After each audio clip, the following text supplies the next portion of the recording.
I just recorded a video. I never uploaded it yet. And there was more additional details that I wanted to tell you guys. But I'm like, you know what? I might just make a separate video. In the other video, I talked about God highlighted something to me today. And he brought me back to a word that I posted a while back, sometime in the beginning of May. And he brought me to the book of Deuteronomy for that word, right? And in the book of Deuteronomy, where he brought me the passage, it talks about being the lender, not the borrower. And in the video that I posted in the past, I talked about how God was prepping many of his children to be the lender and not the borrower. And many of you guys, your lives are going to change, right? And a lot of the persecution that many of you guys are going through, and this is not for everybody. This is just for this type of word right now is not for everybody. This type of word is for a group of people that God has already confirmed this to. But God has been strengthening your endurance level, not just spiritually, but physically as well. And many of you guys that this word is for, that have wondered, why your persecution level is at an all-time high and why you're going through so much and why God is allowing you to go through these tests consistently, is because where God is prepping to take you, you're going to need to have tough skin. Your endurance level has to be at an all-time high. And the reason being is because many of you guys, you think that the persecution you're going through now, you think that the family that is against you, you think that the witchcraft that's against you, you think that the gossip and the rumors that are going on, you think that that's it. But there's more to come later on. And you being prepped right now is what's going to help you later on. And let me tell you what the Lord showed me. So first of all, let me just say this. In the book of Proverbs, it says, a man that sleeps during harvest is a man that will reap poverty and scarcity, right? And scarcity doesn't only have to be, poverty. Scarcity can be your mindset. There's a lot of people who are still operating through the afflictions of the spirit of poverty that's in the bloodline. So because that spirit of poverty runs in the bloodline, and that spirit has not been delivered from their bloodline or from certain people, they have a scarcity mindset. So when they see another believer or another child of God being blessed abundantly, they instantly think, oh, that child of God is evil. That child of God must be worshiping the devil. That child of God sold their soul. Or that child of God, is greedy. Like, they will think of the worst things and think of everything to call that child of God but a child of God. Because people give the devil so much credit when it comes to blessings, but they limit God as to how much God can bless somebody. They will sit there and say, oh, that person's wealthy because the devil blessed them, or because they sold their soul, or because they're part of the Illuminati. But they won't ever acknowledge when God is blessing someone to an ultimate level to where they can be in some sort of leadership to help others. They're going to find everything else to say other than, wow, that person is blessed. God really poured on them. Like, God really blessed them, put them in a position to where they can make serious changes for many people. Why? Because they think this way because of that spirit, the spirit of poverty, the scarcity mindset. And in Deuteronomy, it talks about God releasing an inheritance that is owed to his people. And it talks about God putting someone in position to bless his people, right? To be the lender, to bless his people. And the problem is there's so many people that have this scarcity spirit because of what's in their bloodline. They tend to think every blessed person, so had to sell their soul to get it, or had to do something wicked to get it. and they discredit God's hand on that person's life. When you look at the scriptures, God said, "Thy will be done on earth as it is in heaven." God also said that the upright will be blessed, and so will their generations. God also said he will put people in a position to be the lender and not the borrower. To be the lender means that you have to have such an overflowing cup that if you lend, it doesn't affect your cup. Do you see what I'm saying?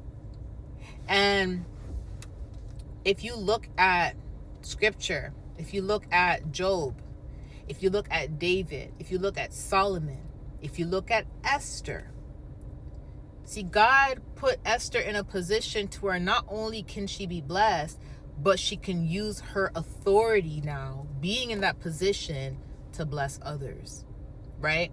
And that is what God is going to do in your life. Whoever is watching this, that is what God is going to do in your life. It's not about you just being a millionaire and being the first millionaire in your family and all that. No. Yes, God is going to bless you, right? Put you in that position to where you have so much that you can give and you can lend, and it won't affect you because God knows he can trust you with that, right?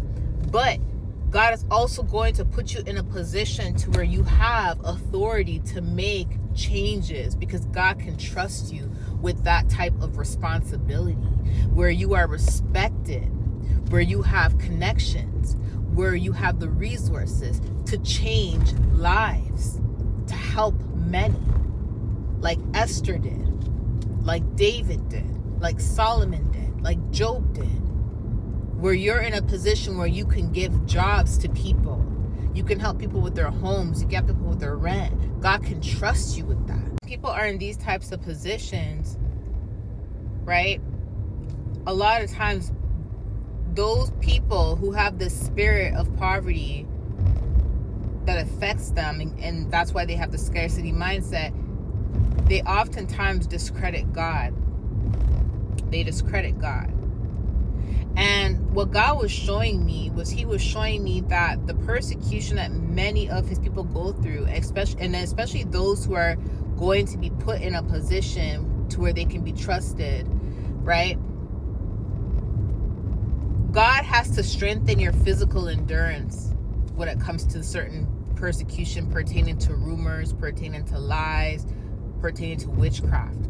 Because if you're going through persecution now where people are spreading rumors about you, and these rumors hurt your feelings, oftentimes many of you guys cry and you want to run and hide because these rumors hurt your feelings and they're embarrassing, and you're like, why am I being embarrassed when I didn't even do anything, right? You have to understand that these rumors are nothing compared to the type of rumors that people are going to say about you when God places you in Esther's status, in David's status, in Joseph's status, in Job's status, because those rumors are going to be 10 times worse. And you have to understand that when you get to a position to where you have some sort of authority through Christ, and you have some sort of influence now, similar to how Esther did, similar to how David did, you have to understand that there's going to be a lot more hate, but there's also going to be a lot more people that are going to jump on board. It's no longer going to be just your family. It's no longer just going to be the church that you go to. It's no longer going to be the workplace. It's going to be a lot more people. It's going to be a lot more people. So your skin has to be thickened from early on. Your endurance level has to be heightened from early on. So when you get to this position and people try to pull you down, and people say you're worshiping the devil, and they say you're Illuminati, they say you sold your soul, they say all these things about you, right? It won't faze you. It won't phase you. You're not going to step down from the reign where God placed you, like where he placed David, like where he placed Esther, because that is the gifting, that is the calling he gave you. Again, going back to Proverbs, the proverb says that a man that sleeps during the harvesting is a man that reaps poverty and scarcity, right? And during the harvesting, you were also being afflicted. You were also being attacked. You were also being targeted during the harvesting. And guess what? You still worked hard, even in the midst of these trials and tribulations. You didn't give up. You didn't give up. And that's what strengthened your endurance level. And that's what's bringing you what you reaped, your blessings. Because not only did you not give up, not only did you work hard during the time when you're supposed to work and you didn't sleep, but you also did it upright. You also forgave. You also had faith, right? You did a lot of things that many people don't do. And it's going to be the same people that cannot reap the rewards of your harvest that are going to be the same ones trying to spew these rumors. Because here's the thing, it's going to be new people, new levels, new devils, new crisis, new devices, right? So many of you guys that God has said you are going to be the generational curse breaker. You are going to be the first one to break the spirit of poverty. You are going to be the one that breaks the spirit of the scarcity mindset. You are going to be the one that takes your bloodline out of debt. You are going to be the one, the first millionaire in the family. You're going to be the one that's going to help many people. You're going to be the one that God is going to use to bless nations. Like, just know that this is a part of it. And God has to strengthen your endurance level. Because there's going to be people that are not going to be happy to see you in this position. Similar to how Saul was not happy to see David was going to be king. And did everything in his power to tear David down before he could make it to that position. That's why so many people are going hard. Many of you guys are wondering why people are going hard and they're not giving up and they keep going and going and going. It's because many of them have already seen that God is going to place you in a place or a position to where you are going to be able to help thousands, hundreds of thousands, maybe even millions. Whether it be financially, whether it be with resources, whether it be with your testimony, God is going to place you in a position to where you are going to be able to influence people in a positive way, and you will lead hundreds and thousands to Christ. In their minds, you're not supposed to be above them. And not only that, they can't reap off of your rewards. And due to this, they will try to pull you down. And that's why I said, do not fall for their traps. Do not fall for their plots and schemes to try to shift your focus. It's time for you to work hard. Right? So this is what's happening. God is putting many of you who resonate with this, who he has already confirmed this to, he's putting you guys in a position to be the lender. And you're not going to be the lender to just one person. You're going to be the lender to thousands or to hundreds and thousands. You're not going to be just a lender to people individually. You may even be the lender to businesses. You may be the lender to companies. And it's not just about financial lending. You're going to give to people. Because in Deuteronomy, it talks about giving and not expecting something back. As in, if somebody doesn't pay their debt off, basically do not hold that against them. Right? So God's also going to be putting you in a position to where you're going to be doing things for people and giving to people and helping people without expecting anything back. And it's going to come with persecution because people don't want to see you in that position. You know, so the rumors that you guys are experiencing now, the lies that you guys are going through now, the false witnessing that you guys are experiencing now, that's building your endurance level for what's to come. Because I'm telling you right now, people are going to say you're greedy when behind the scenes you're paying off mortgages, you're paying off rent, you're feeding thousands. People are going to say you're part of the Illuminati when you give God glory. And just like how many of you guys, you'll go through these things, and while you're going through these things, you'll notice that God is telling you, hey, don't say nothing. Don't, be still, I'll fight for you. And he's saying these things to you, and being still and not saying anything when God tells you to be still, while people are lying, while people are spreading rumors about you, while people are doing these things, it can be hard. But can I tell you something? That's also strengthening your patience. That's also strengthening your trust. It takes a very strong person to be patient and to be quiet when people are doing these things, because not many people can stay quiet. Not many people can just sit there and let people say things about them and not say anything. Most of the time people are clapping back, or do you see what I'm saying, or they're defending themselves. It takes a very strong person to not say anything and to be still while this is happening, while this is spewing. Going through that now is only strengthening that patience. It's only strengthening that endurance level. So now when you get to a position where people are saying, oh, you're greedy, you sold your soul, and all these things, or you're not worshiping God, or you're worshiping the devil, and God didn't bless you, and they start saying all these things, you know how to handle it. You know how to respond, because you've already been equipped.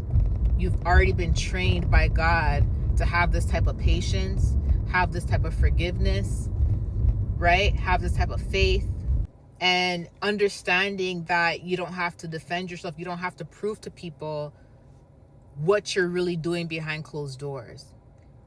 Letting them think what they want to think, letting them say what they want to say, because you know your heart, you know who you are, you know your characteristics. The Bible says not to show, don't let your left hand know what your right hand's doing. And that will happen, where people will sit there and say, you did this, while behind closed doors, you're helping. You're doing so much for people.